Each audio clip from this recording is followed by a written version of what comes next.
లడ్డు అతి పవిత్రమైందిగా అందరూ భావిస్తుంటాము. తిరుమల తిరుపతి దేవస్థానం అంటేనే స్పెషల్ లడ్డు అసలు. ఆ లడ్డూనే ఇప్పుడు కల్తీ జరిగిందని జెప్పేసి దారుణంగా 4, 5 రోజులుగా నడుస్తా ఉంది చర్చ. ముఖ్యంగా ఏదైతే గత 5 సంవత్సరాలుగా ఏదైతే కర్ణాటక సంబంధించిన రావాల్సిన టెండర్‌ని ఆపేసి, ఇక్కడ మేమే ప్రకటించేసుకుంటాం అంటూ ఇక్కడ లడ్డూకి సంబంధించిన నెయ్యి సంబంధించిన టెండర్‌ని మార్చడం జరిగింది. రూ. 320కి కిలో నెయ్యి ఎవరు విక్రయించారు? ఎవరి దగ్గర నుంచి ఆ టెండర్‌లు ప్రకటించుకున్నారు? దాంట్లో ఏమేమి ఇంగ్రీడియెంట్స్ కలిసినాయి అంటూ టెస్టింగ్‌కి పంపిస్తే దాంట్లో సన్‌ఫ్లవర్‌కి సంబంధించి, లేకపోతే చేప నూనె, లేకపోతే పంది కొవ్వు, లేకపోతే ఆవుకు సంబంధించి చనిపోయినటువంటి ఏదైతే కళేబరాల నుంచి వచ్చినటువంటి ఆయిల్ కంటెంట్ ఇవన్నీ ఉన్నాయండి. సో, అవును. మోరోవర్ నాకు తెలిసి మనము బిర్యానీలో వేసేది కూడా బీఫ్‌కి సంబంధించిన 4 ఇంగ్రీడియెంట్ ఉంటది. దానికి ఓకే. స్మెల్ ఉండదండి. అదేదో ఆయిల్ కంటెంట్ లాగా వాడతారు. చాలా చీప్ కాస్ట్ అంటే లైక్ మనం ఆయిల్‌లో పామ్ ఆయిల్ ఖరీదు లాంటిది. ఓకే. సో, అటువంటివి ఇంగ్రీడియెంట్స్ వాడి ఇదంతా ఎందుకు చేశారంటే, ఇది ఒక రాష్ట్రపు కుట్ర అంటే నమ్మలేకపోతున్నానండి. ఒక ఓకే. రాష్ట్రం వాళ్ళు పక్క దేశం నుంచి ఏమన్నా కూడా చేతులు కలిపి ఇది జరిగుండొచ్చేమోనని భావిస్తున్నానండి. ఎందుకంటే హిందూ ధర్మ గొప్పతనాన్ని ఈ దేశం మాత్రమే సెక్యులర్ కంట్రీగా చెప్పింది. ఆ! ఏ దేశాలు అలా చెప్పలేదు. అవునండి. కొన్ని అవును. ముస్లిం దేశాలు, కొన్ని క్రిస్టియన్ దేశాలని. సో, ఈ సెక్యులర్ కంట్రీ ఉన్నటువంటి భారతదేశంలో భారతదేశపు సంపద ఏమన్నా ఉంది అంటే, అది కేవలం ఒక్క కలియుగ ప్రత్యక్ష దైవం టీటీడీ టెంపుల్ అండి. తిరుమల తిరుపతి దేవస్థానం. యెస్. ఎందుకు ఇది అంత ప్రత్యేకత అంటే ప్రపంచ దేశాల్లో విశిష్టత మొత్తం కలియుగంలో ఒక స్వామివారి దగ్గరే దాగుంది. అసలు ఇప్పుడు భయమేస్తుంది. అసలు స్వామివారి బంగారాభరణాలు ఉన్నాయా అన్నివి లేవి? లేకపోతే రాష్ట్రాల నుంచి, దేశాల నుంచి స్వామివారికి ఆస్తులుగా చాలా మంది సమర్పించుంటారు. కేరళలో ఒక పెద్దావిడ చనిపోతూ తన 3 అంతస్తుల బిల్డింగ్ ఏదైతే ఉందో అది స్వామివారికి సమర్పించుకొని చనిపోయారు. అయితే అది బాగా సెంట్రల్ ఏరియాలో ఉండేటువంటి బిల్డింగ్. అయితే దాంట్లో ఇంకేదైనా మార్చాలి అని చూసినప్పుడు అది హైకోర్ట్‌లో కేసులు నడిచినాయండి. నేను అంత ప్రేమగా ఇచ్చేది స్వామివారి సంపాదన. అంతేగాని దాంట్లో మీరు బార్లు పెడతారు, బీర్లు పెడతారు, లేకపోతే ఇంకొక వ్యవస్థగా మార్చుతానంటే నేను ఒప్పుకోనండి. అంటే దాన్ని అమ్మేసి ఆస్తిగా స్వామివారి అకౌంట్‌లో వేయడానికి కూడా చాలా ఇబ్బందికర పరిస్థితులున్నాయండి. ఆస్తులను ఆస్తులుగానే ఉంచాలి. మాకు చాలా ఇష్టమైంది మేము స్వామివారికి సమర్పించుకున్నామంటూ. ఈరోజు ఒక పంది కొవ్వు పెట్టారా? లేకపోతే ఆవుని చంపిన వచ్చిన నూనెని నెయ్యిగా మార్చారా? ఇవన్నీ కూడా వెలుగులోకొస్తుంటే, ఏ రోజు ఉల్లి, వెల్లుల్లి తిననటువంటి బ్రాహ్మణులు ఈ ప్రసాదాన్ని భుజించి ఆమె ప్రక్షాళన వాళ్ళనే గాదు సంప్రోక్షణ మేము కూడా చేసుకోవాలి అంటూ ఎవరికి వారు విధేయతగా వారు శుద్ధి చేసుకుంటున్నారండి. ఎందుకంటే నిన్న కూడా పవన్ కళ్యాణ్ గారు అనౌన్స్ చేశారు. 11 రోజులు నాకు నేను ప్రాయశ్చిత్తం చేసుకుంటున్నాను. కానీ లడ్డూ తయారీలో ఉన్నటువంటి సిబ్బందికి తెలుసు ఆ లడ్డూ ఏ క్వాలిటీ తగ్గిపోతుందో. మాలాంటి రాజకీయ నాయకులు నాణ్యత లోపం రేట్లు పెరుగుతున్నాయని చెప్తున్నాం గానీ, లడ్డూ కలిపేటప్పుడో, లడ్డూ సంబంధించిన తయారీలో మీకు తెలీదా?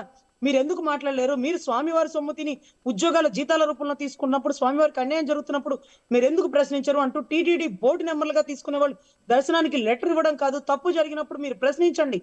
అలా ప్రశ్నించడం చేతకానప్పుడు బోర్డు మెంబర్‌లుగా రాకండి. మీరు బాధపడాలా, ఆవేదన పడాలా, ప్రశ్నించాలా, తిరగబడాలా. ఇవన్నీ లేకుండా అందరూ సంతకం పెట్టారు, నేను పెట్టాను. అందరూ వద్దన్నారు, నేను ఆగిపోయాను. ఇది కాదండి. అందుకని ఆగమ శాస్త్రం ప్రకారం బోర్డు నంబర్‌లో చాలా మంది పీఠాధిపతులు కూడా ఉంటే బావుంటుందనేది కూడా రాశారు. ఎందుకంటే వాళ్ళకి ఏది శాస్త్రం, ఏది శాస్త్రం కాదనేది తెలుసు కాబట్టి.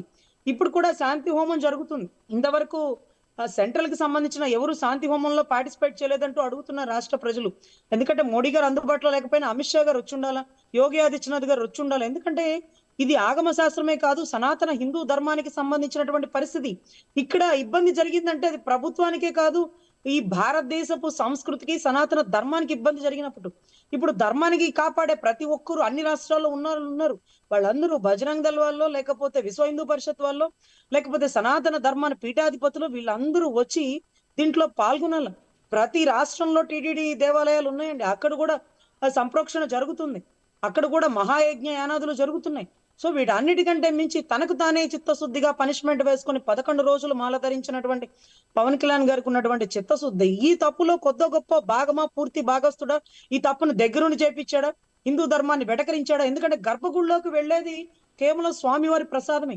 అటువంటి ప్రసాదంలో అసలు ఇంత దారుణంగా ఆవుని చంపిన వచ్చిన నెయ్యిని కలిపి, లేకపోతే బీఫ్ అంటారు, లేకపోతే ఫిష్ పంది ఆయిల్ కొవ్వు అంటారు. అంటారు. ఇలా ఫిష్ ఇన్ని ఆయిల్. రకాలుగా పదాలు చెప్పడానికే చాలా ఇబ్బందికర పరిస్థితులండి. సో, ఇటువంటివి కలిపినప్పుడు ఈ అపచారం ఒక రాష్ట్రానికి పట్టింది కాదండి. ఎందుకంటే ఆంధ్ర రాష్ట్రంలో కొలువై ఉండడమే స్వామి వారు చేసిన పాపమేమో అనిపిస్తుందండి. ఎందుకంటే చెన్నై వాళ్ళు బాధపడతారు. అర్రే! తిరుపతి మనలోకి రాలేదని. తెలంగాణ వాళ్ళు బాధపడతారు. శ్రీశైలం తెలంగాణలో కలవలేదు అని. సో ఇవి 2 కలిగి ఉన్నది కేవలం ఆంధ్ర రాష్ట్రం అండి.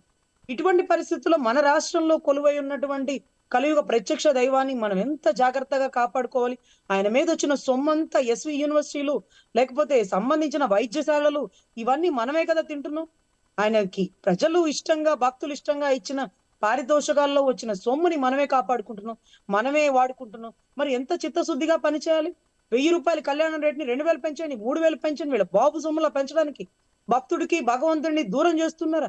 పులులు తిరుగుతున్నాయంట. అన్నమాచార్యుల టైంలోనే పులులు తిరగలేదు. కాలినడకన వెళ్ళేటప్పుడే పులులు తిరగలేదు. లైట్ లేనప్పుడే పులులు తిరగలేదు. అలాంటిది ఇంత ఇదిగా లైట్లున్నప్పుడు, జనాలున్నప్పుడు మీకు పులులు బయటకు వస్తున్నాయంటే లేదు లేదు భక్తుల్ని తగ్గించడానికి. పిల్లల్ని చంపేస్తున్నాయంట పులులు. పిల్లల్ని మాత్రమే చంపాలని ఉన్న రూల్ పెట్టుకున్నాయా అండి? మీరు పిల్లల్ని తీసుకునేటట్టయితే కొండెక్కకూడదట. ప్రతి మొక్కు పిల్లలతో ముడిపడి ఉంటది, తలనీలాలతో. అటువంటిది చాలా వరకు అండి. గత 5 ఏళ్లలో శేషాచలం కొండల్లో దాగున్న ఎర్ర చందనాన్ని శ్రీవారి మెట్లు రిపేర్ అంటూ ఎటువైపు దారి మళ్ళిచ్చారో, అక్కడ నుంచున్న వ్యక్తి ప్రకాశం జిల్లా వచ్చి ఎలా ఓడిపోయాడో, ఇవన్నీ కూడా ఇకపోతే వైవి సుబ్బారెడ్డి గారి కుటుంబంలో జరిగినటువంటి ఇబ్బందికర పరిస్థితులు. వీటన్నిటికీ కారణాలండి. ఈ చోట కర్మ ఈ చోటే. అంటే ఏ కన్ను చూడదనా విచ్చలవిడి మిడిసిపాటు అంటారు చూడండి. కరెక్ట్. ఎవరు గమనించలేదని మీరు మీ ఇష్టం వచ్చినట్టు చేస్తే దేవుడు కన్ను కూడా కప్పి దాపెట్టేయాలనుకుంటారా? ఈ రోజు మీరు 151 సీట్లున్న మీరు, అన్నయ్య అంటాడు ఒక స్టేట్మెంట్, మీరు ధర్మంతో పెట్టుకున్నావు జగన్, నువ్వు ఒకటి కోల్పోతావేమో చూడు, నీ 151 ఒకటి కోల్పోవచ్చేమో, నమ్మలేము, ఎందుకంటే నువ్వు ధర్మంతో పెట్టుకున్నావు అంటాడు. ఆ మాట అనేటప్పటికి ఆయన 2 చోట్ల ఓడిపోయినాడు. ఆ మాట అనేటప్పటికి ఆయనకు ఒక్క ఎమ్మెల్యే కూడా లేడు. ఆ మాట అనేటప్పటికి ఆయన ఏ పరిస్థితిలో ఉన్నాడో ఆయనకు తెలుసు. అయినా సరే ధర్మంతో పెట్టుకున్నప్పుడు నువ్వు పోతావు. కనీసం ఇప్పుడు 11 మిగిలిన, ఇది ముందుగానే తెలిస్తే ఆ 11లో ఒకటి కూడా పోయి, ఒకటిగా మిగిలిపోయి ఉండేవాళ్ళండి. నిజంగా ధర్మంతో పెట్టుకుని గెలిచిన వాడు శాస్త్రమే లేదండి. 101 కౌరవులు కూడా ధర్మంతో పెట్టుకున్నారు. 5గురు పాండవుల చేతుల్లో ఓడిపోయాలంటే కేవలం వీళ్ళు గొప్పోళ్ళు, వాళ్ళు గొప్పోళ్ళు కాదనేది. కౌరవుల్లో గట్టి గొప్పోళ్ళు చాలా మంది ఉన్నారు. కానీ ధర్మానికి విరుద్ధంగా పోతే ఎంతటి వాడైనా కోల్పోతాడు. కర్ణుడి కంటే మించిన వాళ్ళ. అట్లాంటి వాడు ఎందుకు ఓడిపోయాడంటే కౌరవులతో చేయగలిపారు. సో ఇటువంటి పరిస్థితుల్లో ధర్మంతో పెట్టుకున్నటువంటి గత ప్రభుత్వం ఏ పరిస్థితికి వచ్చిందో, ఇంకా ఏ పరిస్థితికి మారపోతుందో, పావురాల గుట్టలో కలిసిపోయినటువంటి ఎముకల సాక్షిగా రేపు ఏ పరిస్థితుల్లో ఎదుర్కొంటారో మేము కూడా మనస్ఫూర్తిగా ఎదురు చూస్తున్నామండి.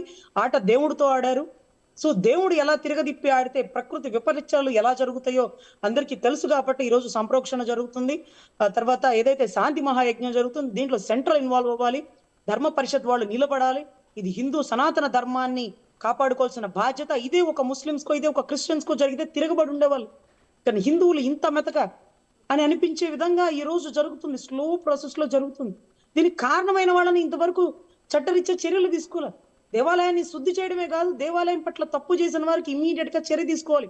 అది గుడి ఈవోం అయితే మాకెందుకు, అప్పుడు ముఖ్యమంత్రి అయితే మాకెందుకు, బోర్డు మెంబర్లు అయితే మాకెందుకు, చైర్మన్లు అయితే మాకెందుకు, ఎంతటి వారైనా కానీ స్వామివారితో పెట్టుకుంటే ఏ పరిస్థితికి పోతారో, ఏమైపోయారో, ఈ కొండ నాది ఆ కొండ నీది అని వాటాలేసిన వారు ఎక్కడ ఉన్నారో, సో ఇవన్నీ కూడా డే బై డే బయటకు వస్తాయండి. ఏమైనా సరే ఈ పరిస్థితికి ఆంధ్ర రాష్ట్రంలో ఉన్నటువంటి కలియుగ ప్రత్యక్ష దైవానికి జరిగినటువంటి అపవిత్రానికి రాష్ట్ర ప్రజలే కాదండి, ప్రపంచవ్యాప్తంగా కన్నీటి పర్యంతం అవుతున్నారు.